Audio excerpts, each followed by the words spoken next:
বেয়া লাগিল কথাবোৰ। সেইটো কাৰণে ভিডিঅ' বনাব। অন্ধভক্তসকলে এইবিলাক কথা মোৰ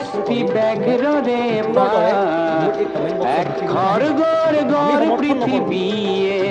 অলপ দূৰলৈকে ভাবি চিন্তি চাব লাগে কথাখিনি। ইমান থুলমূলকৈ ভাবি এনেকুৱা এটা ডিচিশ্যন ল'লে, এতিয়া জীৱ-জন্তুবোৰে প্ৰতিবাদ কৰিব নোৱাৰে যে এনেকুৱা নকৰিব বুলি। মানুহবোৰে ইয়াৰ হৈ মাত মাতিব লাগিব।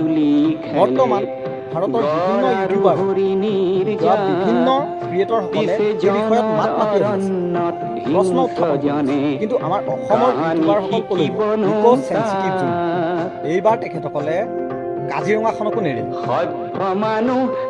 10 কিলোমিটাৰ কাজিৰঙাখন 1 কিলোমিটাৰ কৰি পেলাব হেনো। আৰু তাৰ ঠাইত মিউজিয়াম, ষ্টেডিয়াম, 5 ষ্টাৰ হোটেল, বেলেগ ঠাই নাপালে নেকি তেখেতসকলে বনাব? বেলেগৰ পৰা মাটি কিনি লওক, অজস্ৰ মাটি আছে, তাত বনাওক তেখেতসকলে। এই কাজিৰঙাখনক সৰু কৰি পেলালে কি হ'ব? জীৱ জন্তুবোৰ ক'লৈ যাব?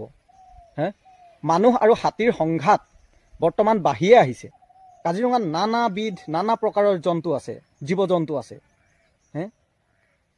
দিন বা দিন বাগৰি বাগৰি গৈ থাকিলে জীৱ জন্তুবোৰৰ সংখ্যা বৃদ্ধি পাব। আৰু এই বৃদ্ধি হ'লে জেগা বেছি লাগিব। আৰু জেগাবোৰেই যদি কমাই পেলায়, জীৱ জন্তুবোৰ আচলতে ক'লৈ গুচি যাব?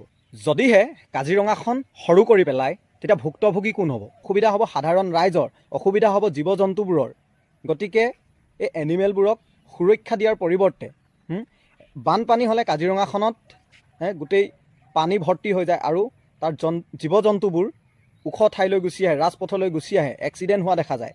গতিকে কিছুমান অঞ্চল, যিসমূহ অঞ্চল পুতিব পাৰি, বাম কৰিব পাৰি, বা কিছুমান অঞ্চল ওখ কৰাৰ চিন্তাহে কৰিব লাগে, ওখ কৰাৰ চিন্তা কৰাৰ পৰিৱৰ্তে তেখেতসকলে আকৌ কাজিৰঙাখন সৰু কৰাৰ চিন্তাহে কৰিছে।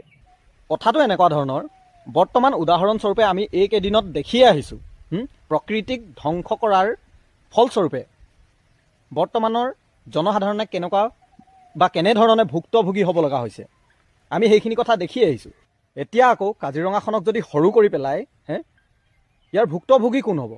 তেখেতসকল নহয়। ডাঙৰ ডাঙৰ বিষয়াসকল কেনেকৈ হ'ব? তেখেতসকলৰ এস্কৰ্ট আহে, তেখেতসকল বিল্ডিঙত থাকিব, ইয়াত নাথাকে নহয়। সৰু সৰু ঘৰ বনাই তেখেতসকল নাথাকে নহয়, সাধাৰণ ৰাইজহে থাকিব। সাধাৰণ ৰাইজৰ ঘৰ অনিষ্ট কৰিব হাতীয়ে, বাঘে মানুহ মাৰিব। বনৰীয়া হিংস্ৰ জন্তুসমূহ যদি মানুহৰ ঘৰৰ ফালে গুচি আহে, তেতিয়া যথেষ্টখিনি অনিষ্ট হ'ব। এই কথাখিনি আচলতে খুব গুৰুত্ব সহকাৰে লওক। গতিকে কথাখিনি আপোনালোকেও ভাবি চাওক, সেই শুদ্ধ পথেৰে কাম কৰক।